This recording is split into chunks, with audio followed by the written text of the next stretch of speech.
I just think that this is a wonderful opportunity to promote healthy eating for our students, and fruit is a great way to start the day off. And so I just want every family and every child and every school to get excited about healthy eating for our students.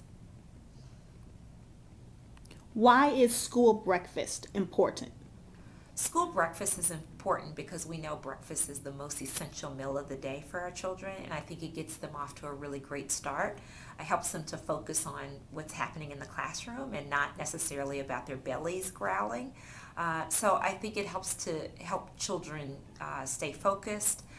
It helps them to pay attention. It helps them to be engaged. And once their basic needs are met, then they can be focused on learning.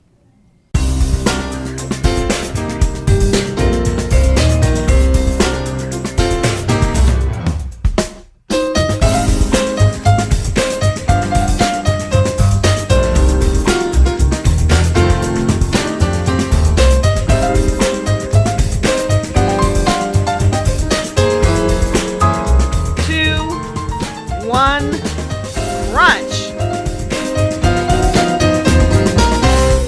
MSDE recognizes the importance of the school breakfast program to not only nourish our students, but to prepare them for academic and personal success. So we are eager and excited to be part of the crunch and raise awareness on the importance of the school breakfast program. And there's a lot going on with school breakfast right now. Can you talk a little bit about the changes that you're seeing? Sure. Participation in Maryland has increased in the school breakfast program over the last few years. That's thanks to a lot of the work that's being done by our local education agencies, as well as the Partnership to End Childhood Hunger. We are seeing a lot of changes in the delivery methods that schools are using to bring breakfast to their students.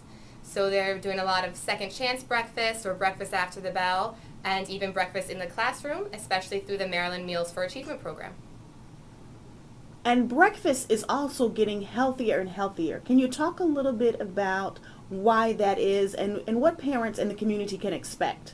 Sure. With the Healthy Hunger-Free Kids Act of 2010, schools have seen a lot of changes in meal pattern requirements for both the school breakfast program and the National School Lunch program.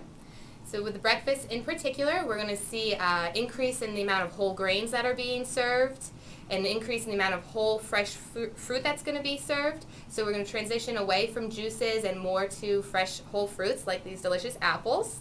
There's also going to be lower amounts of saturated fats, no trans fats in the foods, and the calorie limits on the meals are going to be age appropriate. Awesome. Thanks so much, Erin. Is there anything else you'd like to add today? No, we are eager and excited to be a part of this again, so thank you for letting us join in the crunch.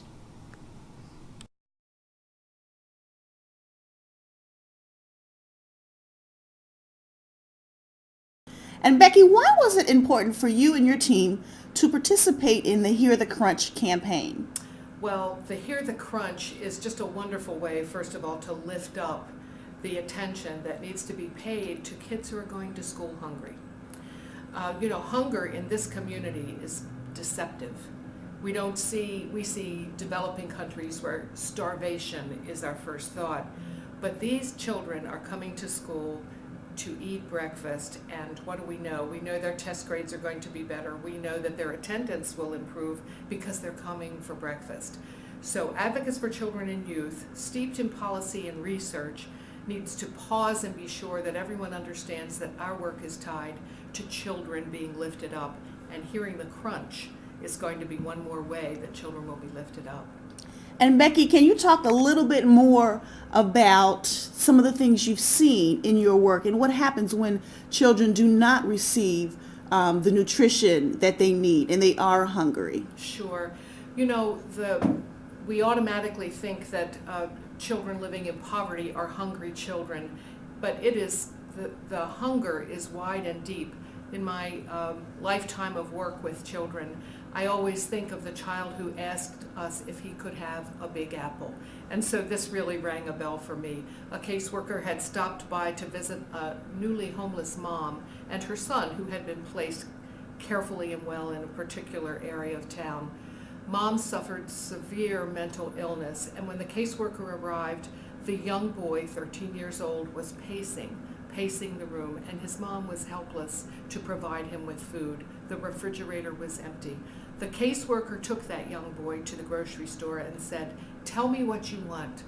He chose milk, cereal, chicken, rice, and he asked if he could have a Big Apple because he had never had a Big Apple.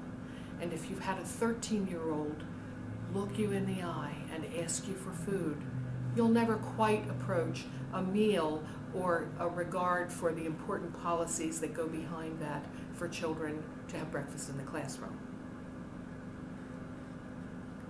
Perfect. Is there anything else you'd like to add?